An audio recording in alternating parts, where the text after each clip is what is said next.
যদি এই ফ্যাসিবাদী শক্তির যার পতন হয়েছে 5ই আগস্টে তার যদি পুনরুত্থান ঘটে, তাহলে আন্দোলনকামী মানুষ, গণতন্ত্রকামী মানুষের কি ভয়ঙ্কর পরিণতি ভোগ করতে হবে সেটা চিন্তা করেই শরীরের লোম শিউরে ওঠে। যে হেলিকপ্টার থেকে গুলির নির্দেশ দিচ্ছে, যত সরকারি ভবনে আগুন জ্বলছে, তারপরে মেট্রো রোডে যে আগুন দেওয়া হয়েছে, সব শেখ হাসিনার নির্দেশে তার মানে কথোপকথনের মধ্যে দিয়ে সেটা বেরিয়ে আসছে, সত্য বেরিয়ে আসছে। অথচ দ্রুত এগুলোর বিরুদ্ধে মানে এই সমস্ত ঘটনা, নাশকতার ঘটনায় বিরোধী দলের উপর, আন্দোলনকামী মানুষদের উপর চাপিয়ে দিয়েছে। আমিও মেট্রো রেল পোড়ানোর মামলার একজন আসামি, আমি সহ আরো যারা অনেক নেতৃত্ব ছিলেন, নজরুল ইসলাম খান সহ আরো যারা সেদিন গ্রেপ্তার হয়েছেন আমার পরপরই তাদের নামে দেওয়া হয়েছে, আরো অনেক ছাত্র যুবনেতার নামে দেওয়া হয়েছে। অথচ এখন আমরা প্রমাণ পাচ্ছি যেগুলো সব নির্দেশনা দিয়েছেন শেখ হাসিনা, শুধু গুলি করার নির্দেশনা, হত্যার নির্দেশনা না, যাতে নাশকতার যে অভিযোগ তিনি দিচ্ছেন সেই নাশকতা তিনি নিজে সৃষ্টি করেছেন। যে কোনো রেল সেতু ভবন বা অন্য কোনো টেলিফোন ভবন বা অন্য যে কোনো সরকারি দপ্তরে আগুন দিয়েছেন, আগুন দেওয়া হয়েছে, মেট্রো রেলে আগুন দেওয়া হয়েছে, সব তার নির্দেশে দেওয়া হয়েছে। ইনুর সাথে তিনি কথা বলছেন এবং এই প্ল্যানিংটা করা হয়েছে একেবারেই মানে আজকের যে বিষয়টি গণমাধ্যমে এসছে তাতে মনে হচ্ছে শেখ হাসিনা তার নিজস্ব লোক, তার দিয়ে তিনি প্ল্যানিংটা করেছেন, তিনি নির্দেশনাটা দিয়েছেন এবং ফিল্ডে বাস্তবায়নের জন্য নির্দেশ তিনি দিচ্ছেন হাসানুল হক ইনুকে। এবং মূল কাজটা করছে হচ্ছে তাপস, ব্যারিস্টার তাপস, যিনি দক্ষিণের মেয়র করা হয়েছিল প্রায় বিনামূল্যে।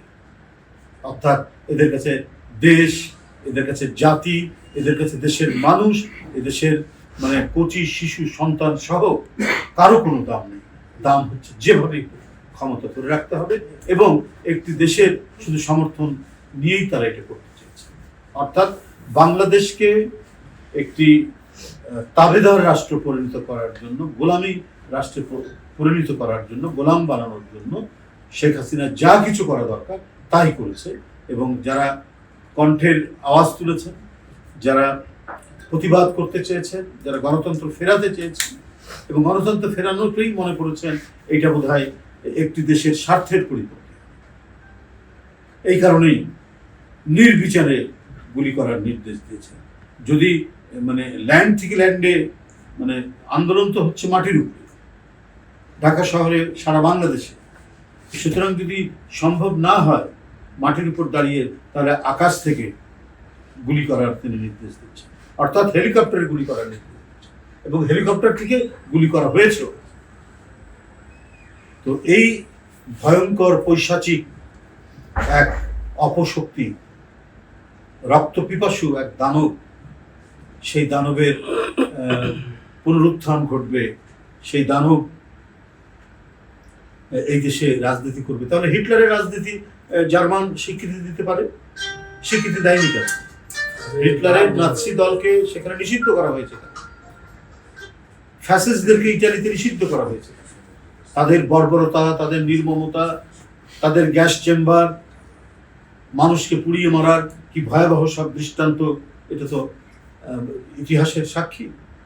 তাহলে অনেকেই যারা বলেন যে তাদের প্রত্যাবর্তন ঘটানোর জন্য যারা কি বলে চিন্তা করছেন, তাদের সাথে বন্ধুত্ব করার জন্য চিন্তা করছেন, তারা কি ইতিহাস থেকে কোনো শিক্ষা নেননি? আমাদের দেশে একটি রাজনৈতিক দল, ইসলামপন্থী একটি রাজনৈতিক দল, বরাবরই আমার মনে হচ্ছে আওয়ামী লীগকে সন্তুষ্ট করার জন্য তারা এদেশে রাজনীতি করার সুযোগ পেয়েছেন। শহীদ জিয়ার তাদের মানে শহীদ জিয়ার কাছ থেকে তারা সুযোগ পেয়েছে। তাদের নিষিদ্ধ দল ছিল, শহীদ জিয়া তাদেরকে রাজনীতি করার সুযোগ দিয়েছে।